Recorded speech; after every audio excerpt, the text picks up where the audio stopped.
Nous, notre travail ici, ce n'est pas d'amener les gens en prière. C'est d'amener tous ces gens à être bénis. Parfois, quand vous êtes bénis, nous nous réjouissons de votre bénédiction. Pourquoi? Parce que vous êtes le résultat de notre travail. Est-ce que vous comprenez? Vous êtes le résultat de notre travail. C'est pour cela que je vous ai dit, je crois que quand j'enseignais, qu'un enfant dit à son père, papa, tu faisais beaucoup de bruit. Oh non, moi aussi ma femme vient de mettre au monde. Moi aussi je deviens père. Le père le regarde et dit, mais moi je deviens grand-père ipso facto. Donc dans ton enfant là, j'ai aussi mes intérêts. Toi tu deviens père, moi je deviens grand-père. Donc vous comprenez que le père trouve toujours ce dividende là. Il peut se réjouir de ta bénédiction. Vous allez voir un papa qui n'a pas étudié, mais qui est avec ses amis en train de boire la bière. Quand il parle, là, il est ivre, il commence à parler de son enfant qui est médecin, parce que il dit, le médecin là qui a étudié aux États-Unis, tous les blancs sont en train de le réclamer, mais lui, il me dit qu'il veut travailler en Afrique du Sud, c'est terrible.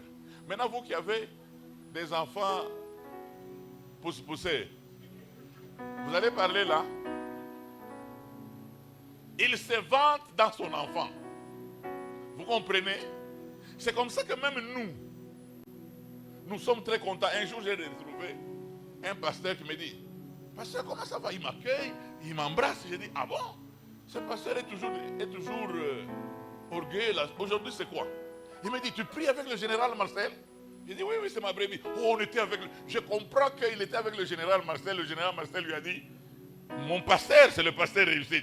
Alors là, il s'est dit, non, il faut avoir quand même des relations avec des gens comme ça. Parce que le monde n'est pas bon. Je peux appeler et dire, mais est-ce que le général peut venir? Est-ce que vous savez que le fait d'avoir des autorités et des gens qui ont des moyens, même les gens nous craignent de loin.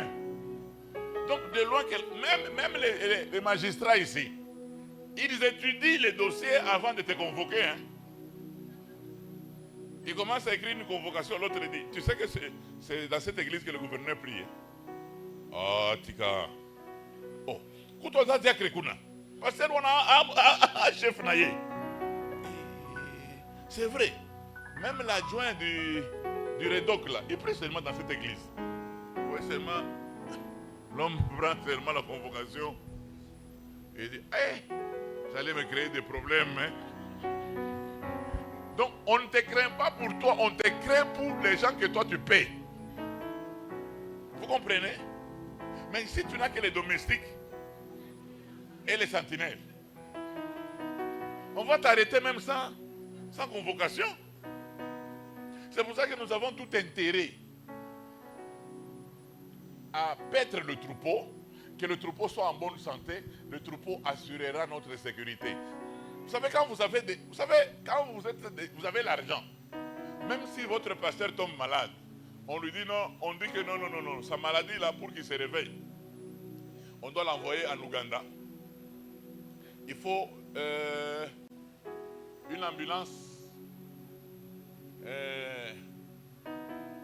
un avion ambulance.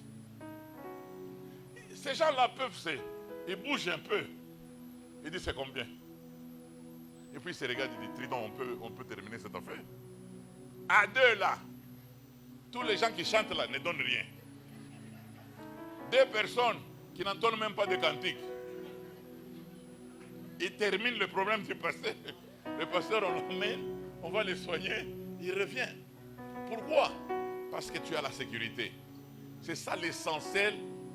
C'est ça même la valeur de prendre soin du troupeau.